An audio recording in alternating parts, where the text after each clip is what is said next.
दोस्तों नमस्कार। Civil services forum में मैं आप सभी लोगों का स्वागत करता हूं। Good morning, good afternoon, good evening, good night के साथ मैं आज भारत के नहीं बल्कि दुनिया की एक सशक्त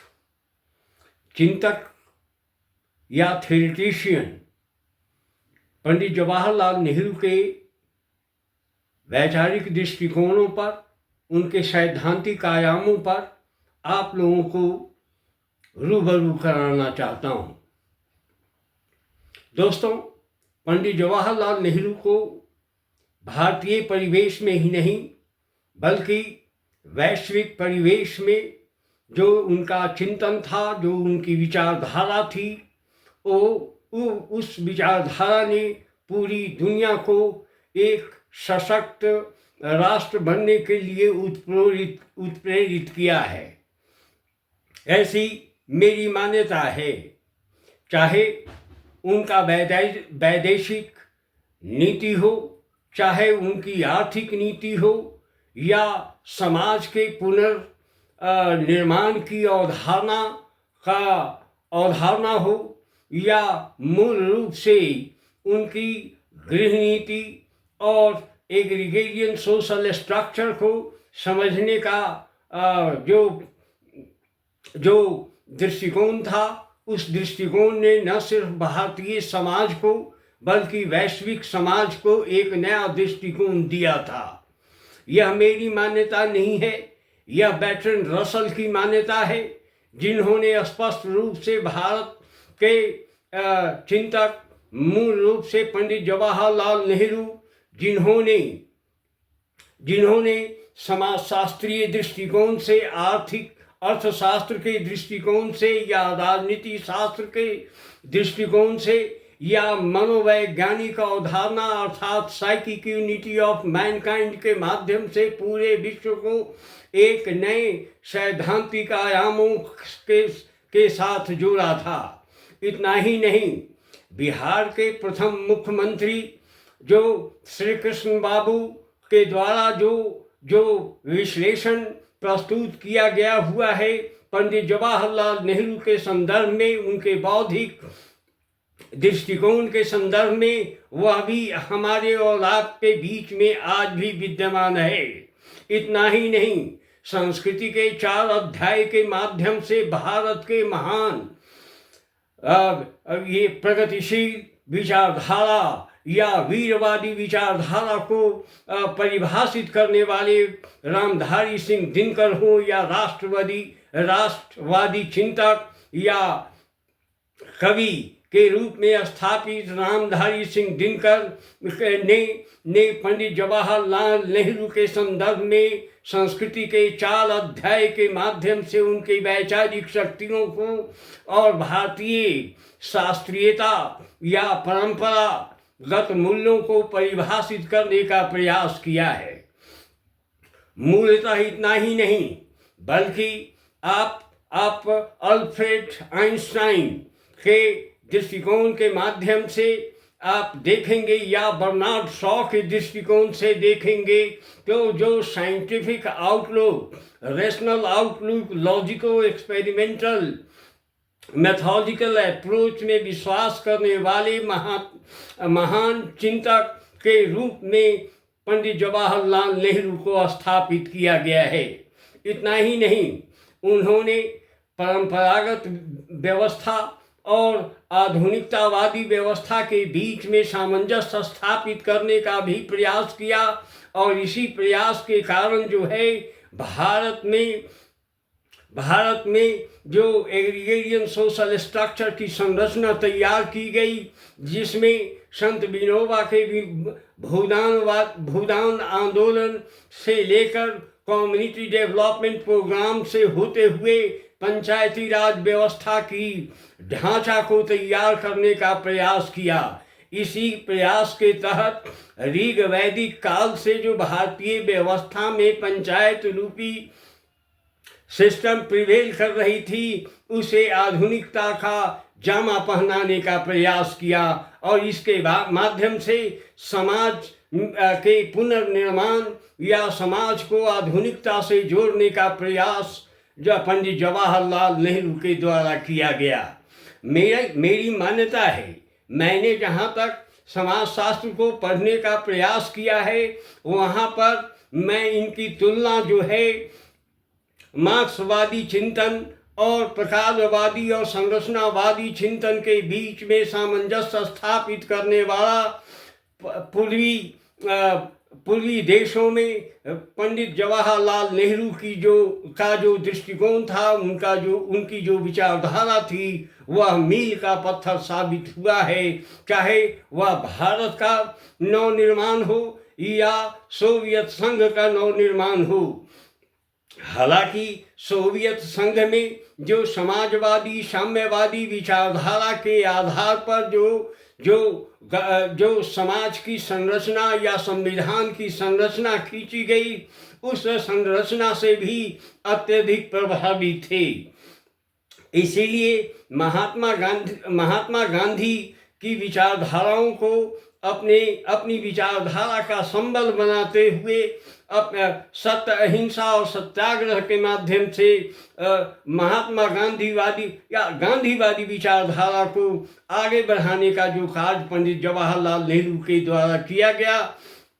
वह आज भी सराहनीय है। इसी के कारण जो है गांधीवादी विचारधारा जो है वह वैश्विक विचारधारा के रूप में आज भी स्थापित है। चाहे वह अमेरिका हो या साउथ अफ्रीका हो, यूरोप हो या ऑस्ट्रेलिया हो या अन्य कॉन्टिनेंट हो, एशिया हो, वो सभी जगह पर महात्मा गांधी की विचारधारा जो है वह काम करती रही है। उसे प्रायोगिकता का जामा पहनाने का कार्य जो है आज़ादी के बाद पंडित जवाहरलाल नेहरू के द्वारा किया गया। इसे स्वीकार करने में किसी भी प्रकार का विरोधाभास उत्पन्न नहीं हो सकता। यह मेरी मान्यता है। पंडित जवाहरलाल नेहरू के द्वारा जो भारत का नवनिर्माण किया गया है, वह नवनिर्माण उन्हीं के द्वारा किया जा सकता है। यह सोच जो है महात्मा गांधी की रही, क्योंकि आज़ादी के बाद में सबसे बड़ी चुनौती थी कि भारत का, हिंदुस्तान का प्रधानमंत्री किसे बनाया जाए। महात्मा गांधी के पीछे जो कई विचारधाराएं या नाम शामिल थे, उनमें सरदार वल्लभ भाई पटेल, दूसरा नाम पंडित जवाहरलाल नेहरू और तीसरा नाम जो है वह मूल रूप से आप देखेंगे तो जवाहरलाल नेहरू के बाद जो है डॉक्टर राजेंद्र प्रसाद और मूल रूप से अंतिम नाम नहीं बल्कि पहला नाम ही मोहम्मद अली जिन्ना का था। लेकिन मोहम्मद अली जिन्ना पर संप्रदायवादी विचारधारा के माध्यम से अलग सेपरेट राष्ट्र के निर्माण की घोषणा ने सभी को उद्वेलित कर दिया था, सभी को दिग्भ्रमित कर दिया था। इसलिए घोर कम्युनलिज्म में, अर्थात हार्ड कम्युनलिज्म के नोशन में बिलीव करने वाले मोहम्मद अली जिन्ना को भारत का प्रधानमंत्री नहीं बनने दिया गया। यह विचारधारा जो है किसी और की नहीं, यह गांधीयन विचारधारा पर आधारित था। सरदार वल्लभ भाई पटेल लिबरलिज्म में एक रिवोल्यूशनरी आइडियोलॉजी के प्रतिपादक थे, जिनके माध्यम से पूरे भारत को एक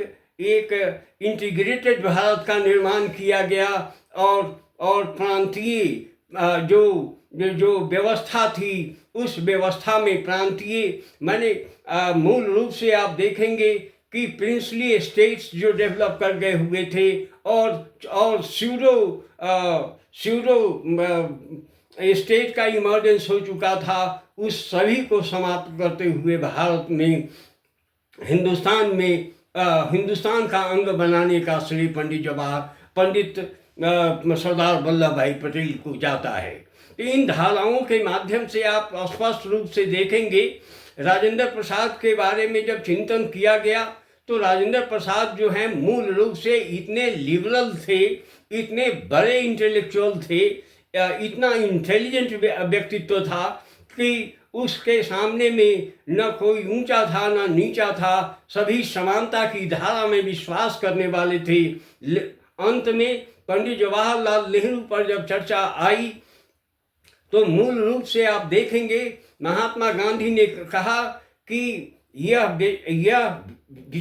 विचारधारा, यह चिंतक, यह राजनेता के रूप में सही साबित हो सकता है, क्योंकि उदारवादी और मूल रूप से कठोरवादी विचारधारा और प्रगतिशील विचारधारा के बीच में सामंजस्य स्थापित करते हुए भारत को नव निर्मित करने का कार्य यदि कोई कर सकता है तो वह पंडित जवाहरलाल नेहरू है। इसी के कारण जो है पंडित जवाहरलाल नेहरू के नाम पर सर्वसम्मति बनी और भारत का पहला प्रधानमंत्री उन्हें नियुक्त किया गया। ये अंदर की इनर प्रोसेस है, पॉलिटिकल प्रोसेस है, जिसके आधार पर पंडित नेहरू को भारत का पहला प्रधानमंत्री बनाया गया।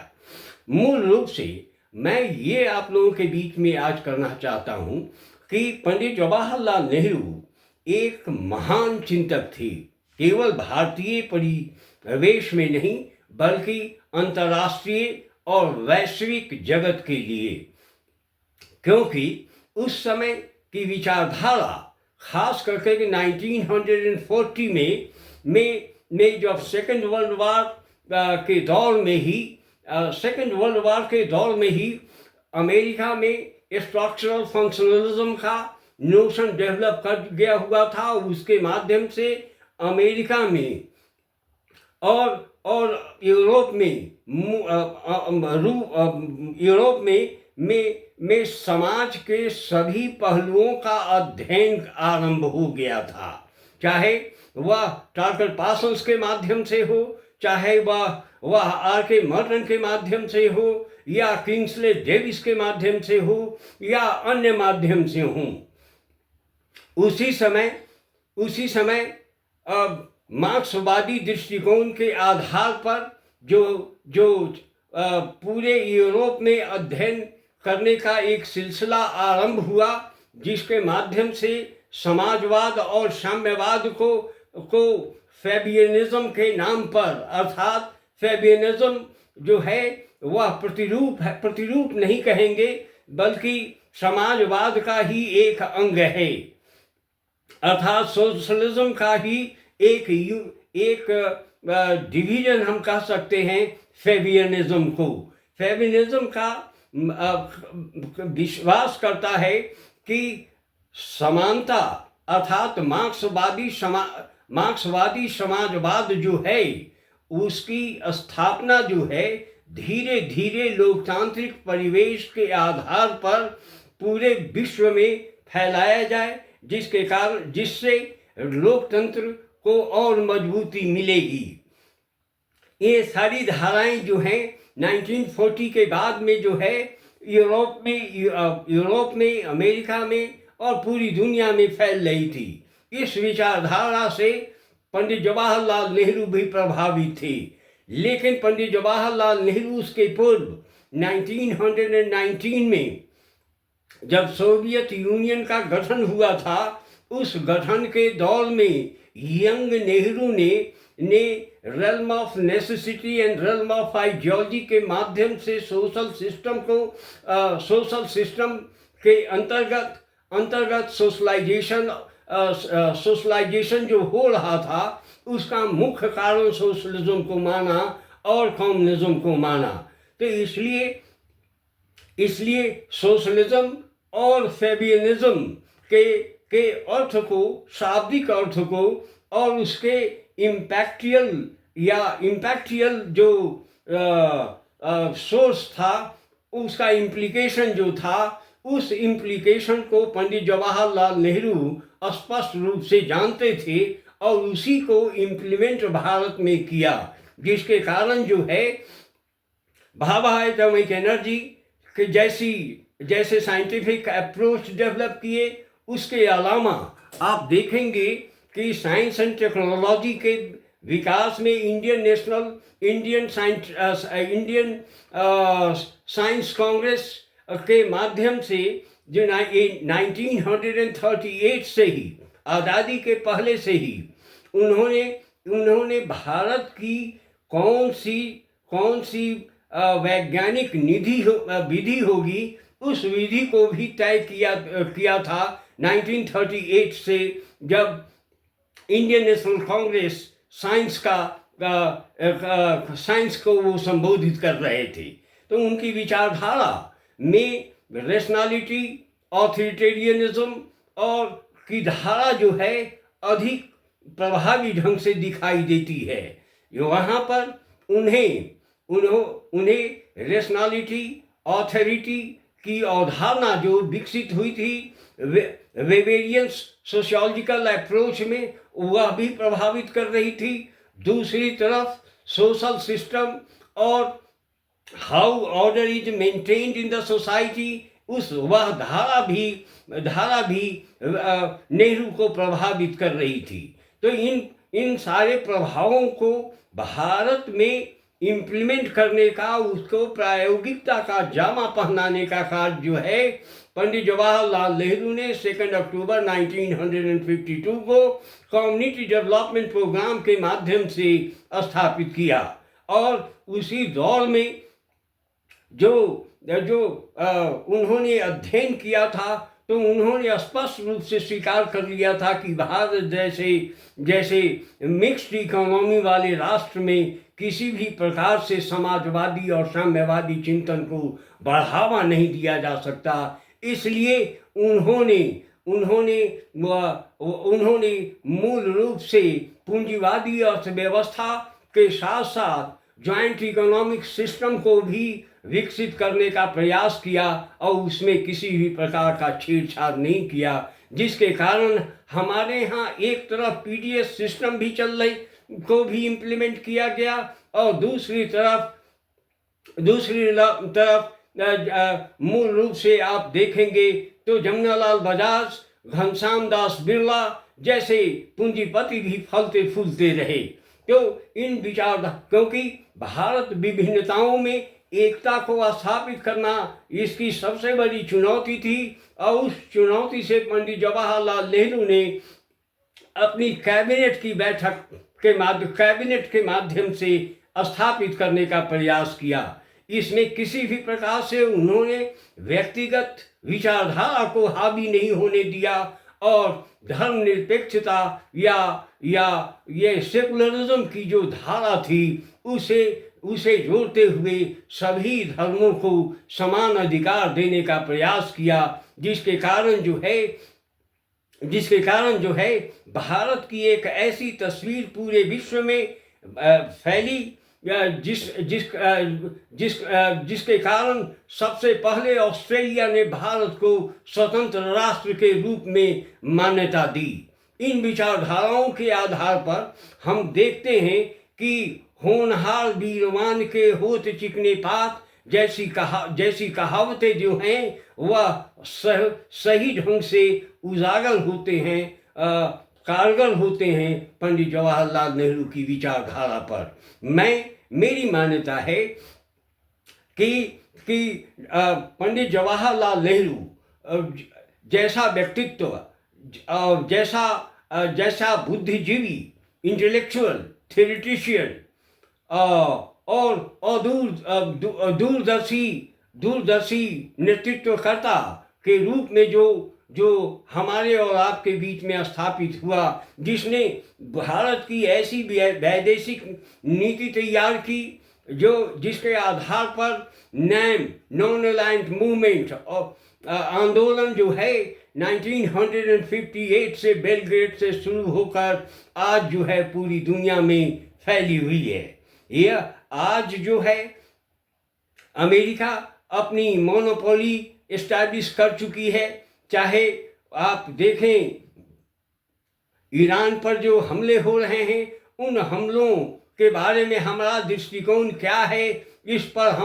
हम जो है अभी भी शांत बैठे हुए हैं। लेकिन भारत कभी ऐसे शांत नहीं बैठा। तो इन सारी चिंतनों के आधार पर हम आप लोगों के बीच में स्पष्ट रूप से पंडित नेहरू की विचारधारा जो है, वह चिंतक का एक विचारधारा जो है, थेरिटिशियन की विचारधारा जो है, उसके आधार पर पंडित जवाहरलाल नेहरू को देखने का प्रयास करेंगे और इनकी विचारधारा पर मार्क्सवादी विचारधारा और नौ मार्क्सवादी विचारधारा के माध्यम से जो है संरचनात्मक प्रकारवाद की विचारधारा और इसके आधार पर उदारवादी विचारधारा के बीच में संगम स्थापित करते हुए आज भी पूरी दुनिया को एक नया दृष्टिकोण इनकी विचारधारा दे रही है, इनका सैद्धांतिक आयाम दे रहा है। इन्हीं बातों के साथ मैं आप लोगों के बीच में अगले एपिसोड में मिलूँगा। Thank you very much. Good morning, good afternoon, good evening, good night के साथ मैं आपसे निवेदन करता हूँ कि आप इस चैनल को सब्सक्राइब करते रहें, शेयर करते रहें और अपना जिस तरह से कमेंट दे रहे हैं उस कमेंट के माध्यम से हमें लाभान्वित करते रहेंगे। Thank you very much.